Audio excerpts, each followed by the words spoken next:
Boa tarde, pessoal. Haroldo aqui falando. Hoje eu vou conversar com vocês um pouco sobre multicolinearidade, esse problema que a gente se depara muitas vezes.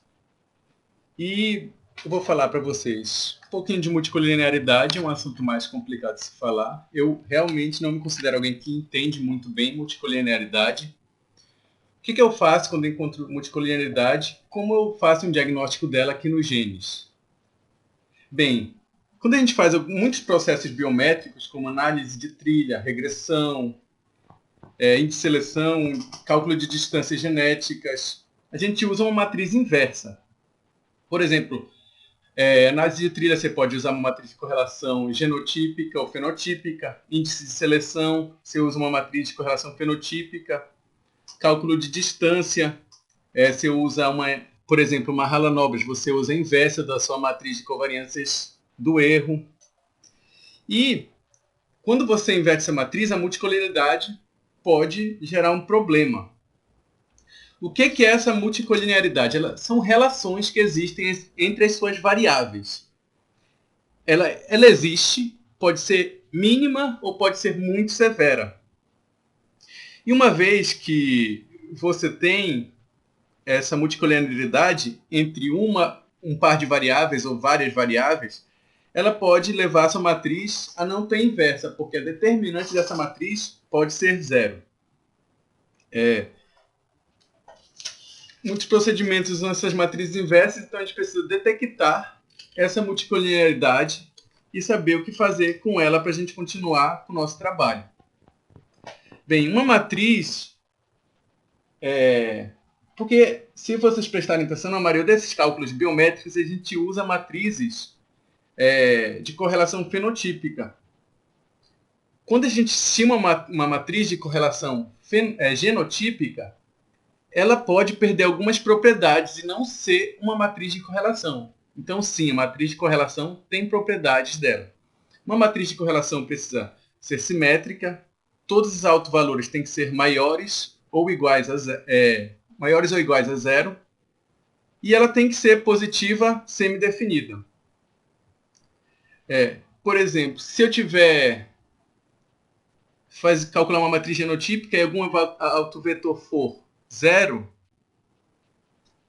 estatisticamente falando, o determinante dessa matriz é o produto dos autovalores. Desculpa, eu falei autovetor, mas são autovalores. É o produto desses autovalores. Se um for zero, minha determinante vai ser zero. Então, se eu não tiver inverso da matriz, eu não vou conseguir fazer nenhum desses procedimentos biométricos. Então, determinante igual a zero pode vir de problema de multicolinearidade, associação alta, né, ou perfeita entre variáveis. Isso pode acontecer muito quando você tem uma variável dependente da outra. Por exemplo, uma variável sua é resultado da multiplicação de outras variáveis que você mediu no campo. Ou então, uma variável sua é a divisão, por exemplo, uma relação entre variáveis, rendimento de alguma coisa. Isso aí é batata para acontecer multicolinearidade. É muito certo que vai acontecer. Ou então, pode acontecer também por dimensionalidade. Quando o cálculo da correlação é feito por poucos dados, você tem menos observações do que vocês têm variáveis. Então, sempre tentar mais ter observações do que variáveis. Mais ou menos, o número de observações tem que ser maior que V menos 1, sendo V as variáveis que você mediu. Tranquilo, pessoal?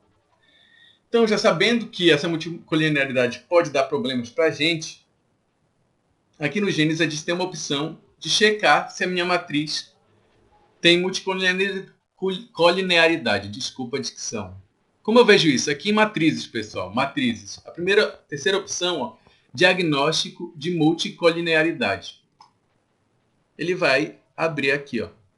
Se eu trilhei meus dados, se a minha matriz está aqui dentro, eu vou conseguir escolher ela aqui. Eu vou chamar o exemplo dos genes. Ele chamou, ó, RFE, correlações fenotípicas, ponto .dat. Beleza. Qual arquivo eu vou fazer o diagnóstico? É só você pensar o arquivo que você vai inverter. Tranquilo, pessoal? Eu vou inverter a matriz de correlação genotípica, eu pego ela. Eu vou inverter a fenotípica, eu pego ela. Beleza. Quando você carregou seu arquivo aqui, você declara parâmetros. Aqui simplesmente ele pergunta a dimensão da matriz. Por exemplo, se eu estou trabalhando com genótipos, ou com... Desculpa, se eu tiver 5 variáveis medidas, a dimensão vai ser 5 por 5. Então, você só coloca um 5 aqui, ou então clica na mãozinha e ela preenche para você. Nome das variáveis, eu já mostrei no tutorial do DIC, mas aqui simplesmente você digita o número dessas variáveis, o nome dessas variáveis para ajudar vocês a identificar elas lá na frente. Tranquilo, né, pessoal? Agora eu vou processar. E ele vai perguntar quais variáveis você quer colocar na conta. Imagine uma análise de trilha. Você tem uma variável independente e 4 dependentes. Ele vai fazer uma matriz com essas 4 dependentes e vai inverter essa matriz. Então, aqui, se fosse uma análise de trilha, eu só ia botar as variáveis dependentes. Por exemplo, se a 1 fosse independente, eu ia botar 2, 3, 4 e 5 como as variáveis para fazer o diagnóstico. A 1 ia estar de fora. Mas eu vou mostrar aqui para vocês com tudo. Coloquei todas. Ó. Seleciona. Eu só posso botar, como eu mostrei, as que você quer. Coloquei e vou dar prosseguir. Beleza. Aí agora ele me mostrou o meu diagnóstico. Como que eu interpreto isso aqui? Primeira coisa que ele mostra é simplesmente a matriz que você selecionou para ele fazer o diagnóstico. Análise descritiva das correlações. Ele faz as correlações, ele vê todas as correlações para aqui. Ele viu que ele pesquisou 10 correlações. Ele mostrou a menor correlação, a maior correlação, desculpa, em valor absoluto, e a menor. E ele mostrou em que variáveis ele encontra elas. E ele fala que número de correlação é igual ao maior que, em absoluto, né, que 0,8. 0 encontrados. Então, uma alta correlação já é um indicativo que a gente tem uma alta associação entre nossas variáveis. Mas isso é bem subjetivo, porque o que é uma alta correlação? Bem difícil de definir, né, pessoal? Aqui o segundo requisito que ele mostra que é o VIF, que é o fator de inflação da variância. Esses aí são os valores da diagonal principal da matriz inversa. Aí ele mostra aqui, ó, você tem uma matriz 5 por 5, então você tem 5 elementos na diagonal principal. E ele mostra que cada um deles e o valor de VIF de cada um. Normalmente, quando esse VIF é maior que 10, significa que a gente pode ter problema ao inverter essa matriz. Aqui no final você olha, o número de VIFs maior ou igual a 10. Em absoluto, né? Ele não está nem aí para sinal. Ele está dizendo aqui, ó, 0. Outra coisa que eu falei para vocês, se a matriz tem determinante ou não, é autovalores negativos. Você olha aqui, ó, não tem nenhum autovalor negativo ou igual a 0. Igual a 0 também é um problema, porque você multiplica isso aqui para achar uma determinante. Não tem ninguém. Mas o que é 0? 0 é 0,0? 0 é 0,002? O que você considera um zero? Até quantos casos depois da vírgula? Isso aqui ele usa o conceito desse Montgomery e Peck, de 1981. Ele calcula o número de condição, que é o seu máximo alto valor, dividido pelo seu mínimo alto valor. E ele acha um valorzinho aqui, ó. Ele estimou esse valor. Calculou aqui, beleza. E ele te dá uma tabela de classificação do Montgomery Peck. Se você tem um número de condição menor que 100, sua multicolorialidade é fraca. Não constitui problema sério. Beleza. Se tiver entre 100 e 1000, ela é moderada e forte. Então você tem problemas. Se ela for acima de 1000, ela é muito severa, sua multicolorialidade. Se você for moderada e forte ou severa, você vai ter que fazer alguma coisa. Aqui ele mostra determinante para você. E aqui, ó, ele usa um critério para saber qual variável você pode descartar. Sim, você vai descartar uma variável para tentar corrigir sua multicollinearidade. Ele pega aqui, ó, ele te mostra aqui vários autovetores, 5 autovetores, né, nesse caso. Eu vou ter um autovetor para cada variável. Assim, desculpa, o número de autovetores é igual ao número de variáveis. Então, ele vai pegar o autovetor e vai ver, isso aqui é parecido com análise de componentes principais para ver qual variável sua é menos importante.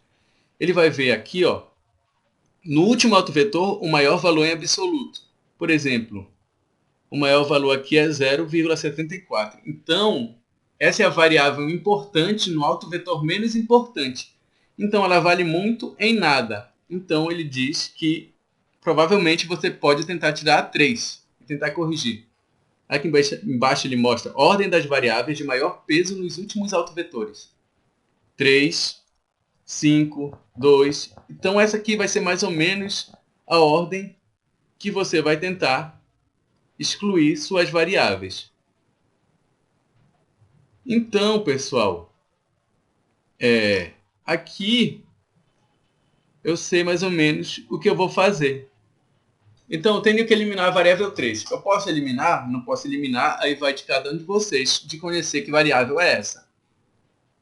Mas ela está constituindo um problema na nossa matriz de correlação. Então, eu quero tirar 3, eu saio, clico em processar de novo, mando rodar com tudo, tiro a 3. Vou prosseguir e vou ver se tinha algum problema. Nesse exemplo aqui do Gênesis, eu não tenho problema nenhum de multicolinearidade. Eu simplesmente usei ele para mostrar para vocês. E vocês vão tentando fazer uma combinação de variáveis aí até vocês acharem uma combinação que não tenha multicolinearidade ou então tenha multicolinearidade fraca. Ela sempre vai existir, mas ela estando fraca, tá ok. Pois é, pessoal, era isso. Qualquer crítica, sugestão, pode comentar aqui no vídeo ou então vai lá no facebook.com/genisnews. Abraço.